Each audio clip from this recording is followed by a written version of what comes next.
Covid के बाद जब लोगों के पास काम छूट गया था तो लोगों को लगा कि सबसे आसान काम तो शेयर बाजार है। जिस शेयर बाजार को हमारे पेरेंट्स ने ये कह के हमें समझाया कि ये जुआ है, इससे दूर रहिए, है ना, आपके बाप दादा परदादा भाई बहन सब बर्बाद हो गए इसमें, आपको इस तरह नहीं जाना चाहिए।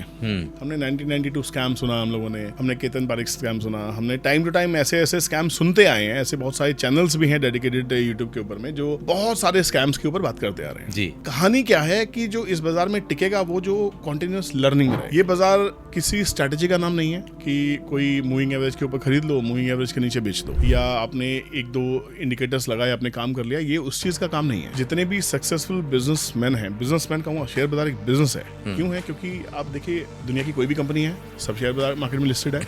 आप टाटा मोटर्स की बात करें, आप हिंदुस्तान जिंक की बात करें, आप नेशनल एल्युमिनियम की बात करें, या आप आईटी की इन्फोसिस की बात करें, विप्रो की बात करें, सब तो लिस्टेड है, सब बिजनेस कर रहे हैं। कोई शेयर्स के नाम से किसी ने अपनी कंपनी नहीं खोल रखी है। किसी के भी एम्प्लॉइज इसलिए नहीं हायर किए गए हैं कि वो शेयर्स हैं, उनकी कंपनी को शेयर मार्केट में लिस्टेड होना है। लिस्टेड होना एक वजह है कि कंपनी को जब फंड चाहिए होता है, पैसा चाहिए होता है, फ्री में चाहिए होता है, इंटरेस्ट नहीं पे करना, कहीं से लोन नहीं उठाना, वो शेयर मार्केट में आईपीओ लेके आती है इनिशियल पब्लिक ऑफर के थ्रू। पब्लिक उसमें बढ़ चढ़ के हिस्सा लेती है, पैसा लगाती है, सब्सक्राइब करती है, कुछ चीजें ओवर सब्सक्राइब हो जाती है, कंपनी को पैसा मिल जाता है और उसका कोई ब्याज नहीं देना, आपको शेयर होल्डर बना देते हैं, आपको इक्विटी का कुछ पार्ट दे दिया जाता है और आप बिजनेसमैन बन जाते हैं, आप उस बिजनेस के हिस्सेदार बन जाते हैं।